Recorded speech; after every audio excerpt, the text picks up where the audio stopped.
war to fight for peace.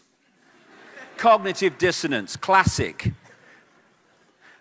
And George Orwell talked in his book 1984 about doublethink, which again is a form of cognitive dissonance to square the circle.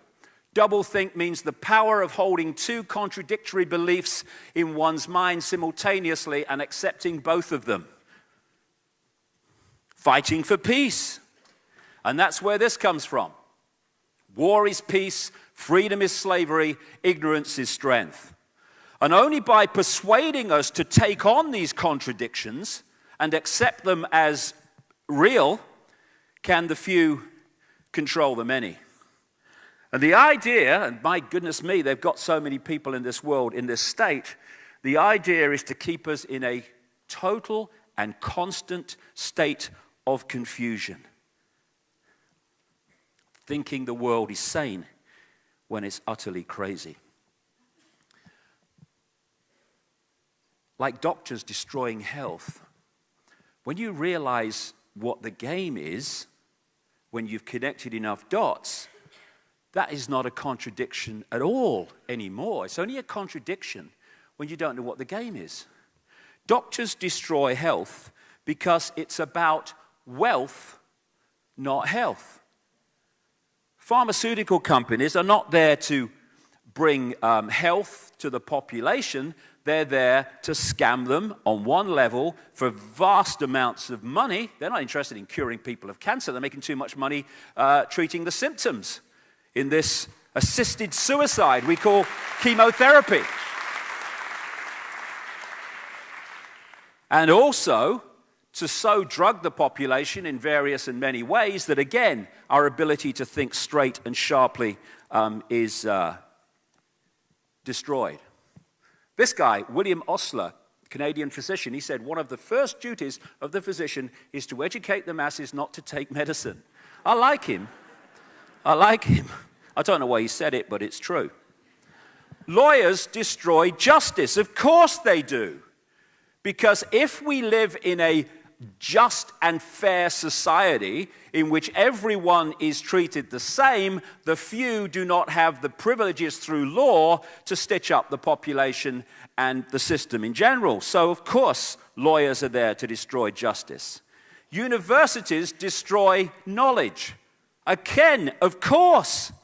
The last thing you want, if you're the few and you want to control the many, is a sharp thinking, intelligent, aware population.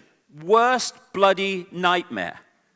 So right the way through, from what we call the education system, people are not educated, they are indoctrinated with a version of life and reality and the world that suits the system to keep the few in servitude.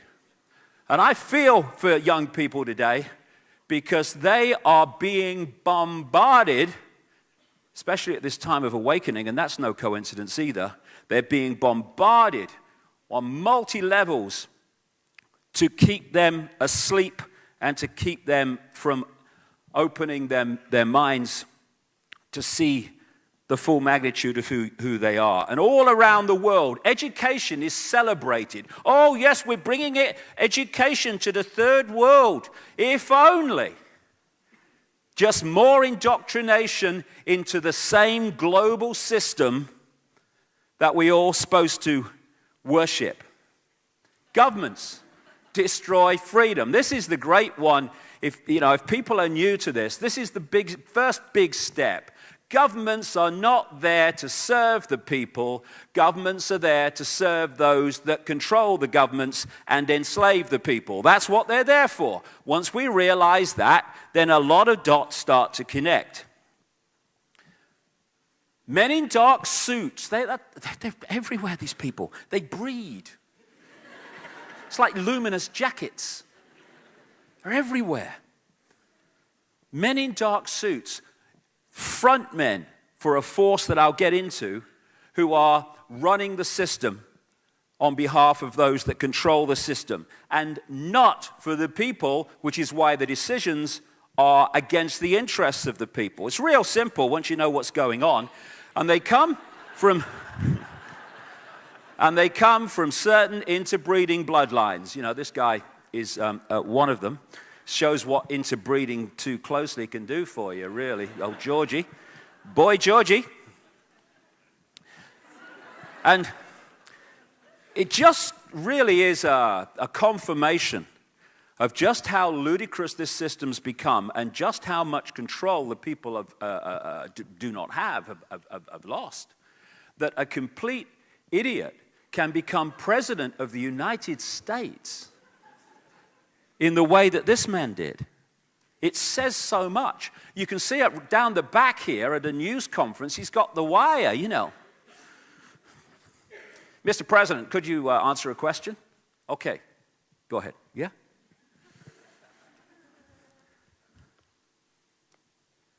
Our enemies are innovative and resourceful, and so are we. They never stop thinking about new ways to harm our country and our people. And neither do we.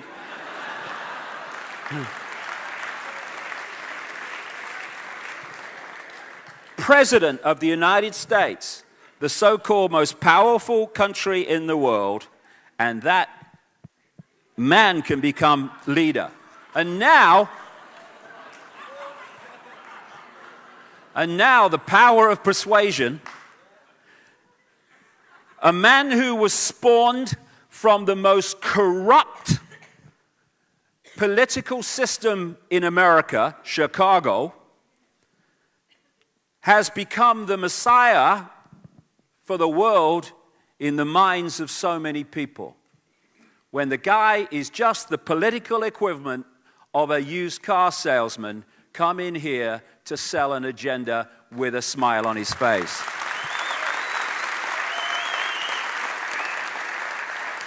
And while we stand by and allow this to happen, our freedoms and freedom of speech is being taken away. Our ability to even interact with these people is being eradicated as we have the free speech zones and all this stuff. And an agenda to enslave humanity.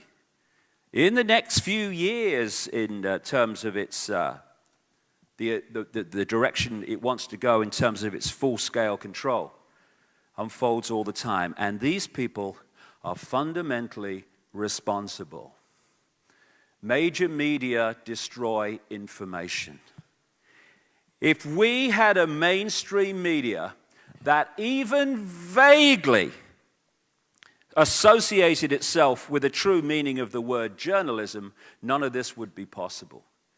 But the same people that control the politicians own the media. And so the media is not there, just like governments, to serve the interests and inform the people. It is there to tell the people what those who own the media want them to believe. Write what you're told. Thanks, nation builders. We couldn't control the people without you. And no, they couldn't. And I'll say this to journalists. I said it years ago, and they laughed. And one or two of them are not laughing so much now. You and your children and grandchildren are going to have to live in the world that you're helping to bring in by just being, as one editor described journalism, just being intellectual prostitutes instead of real journalists investigating and telling real news. And then finally, religions destroy spirituality. Of course they do. Because what my father used to call bricks and mortar religion are there to sell and enslave people within a belief system, and also to create division between different belief systems called religions. So people are so focused on one belief and battling for their belief to have preeminence that they don't deep breath, take a step back, look at it again. Oh my God, I'm all that is, has been, and ever will be. Religions are not there to find spirituality, for want of a word. I'm not sure I like that word very much. They're there to stop us getting to spirituality, overwhelmingly, when you get to the top of them. So we have this crazy world, and it gets crazier. The idea is to keep us so focused on survival. It's like that mass mind control manual that came to light a few years ago called Silent Weapons for a Quiet War, how to manipulate the population. And one of the lines in it said, keep them busy, busy, busy back on the farm with the other animals. So the more you can keep us in a state of survival, more and more stress. Look, mate, you might be saying interesting things, but I live in the real world, mate. Boom. That's the idea, to keep us in that state of stress. And we're now bringing it to younger and younger people. Kids under tremendous stress to pass exams, to show how indoctrinated they are in the system. Oh, must pass your exams. Oh, my son got sorry, I've seen it on car stickers. My son got so-and-so, so-and-so. I'm very pleased for you. By the way, he got it, you didn't.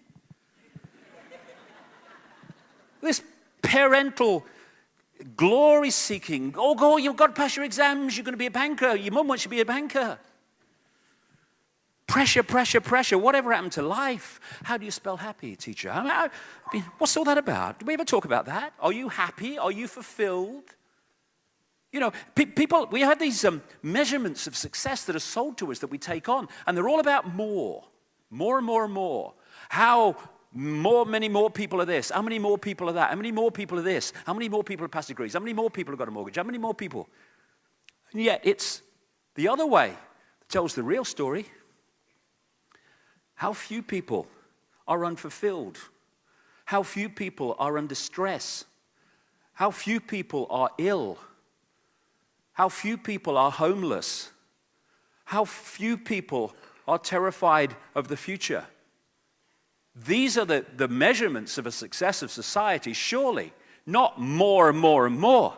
You know, we have an economic system which I call take, make, and throw away, where the whole thing of success is called economic growth, is how fast you can take from the earth, turn it into things, sell more things, throw away more things, and start again. The faster you do that, the more successful you are. And we call it the cutting edge of human society. It's turning the planet into a shite hole. And we have the cleverness up to a point, although if we went to wisdom, we would find that technologically we would advance by enormous strides. But we have the cleverness through mind at the moment to create some amazing technology. Things that could make the world a better place for everybody. But we use that technology to pepper bomb cities full of civilians.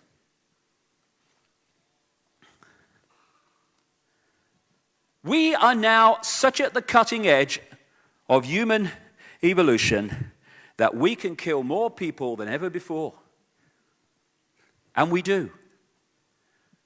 We're in a world where it seems okay for children to sign their names on bombs that then drop and kill other children. Like I say, we think the world is sane. Well, we people in this room don't, but so many people do, when it is utterly insane. And what keeps people from understanding this? The constant hypnotic trance that we put in. You are feeling sleepy. Tick-tock, tick-tock. You don't want to know about pepper bombing.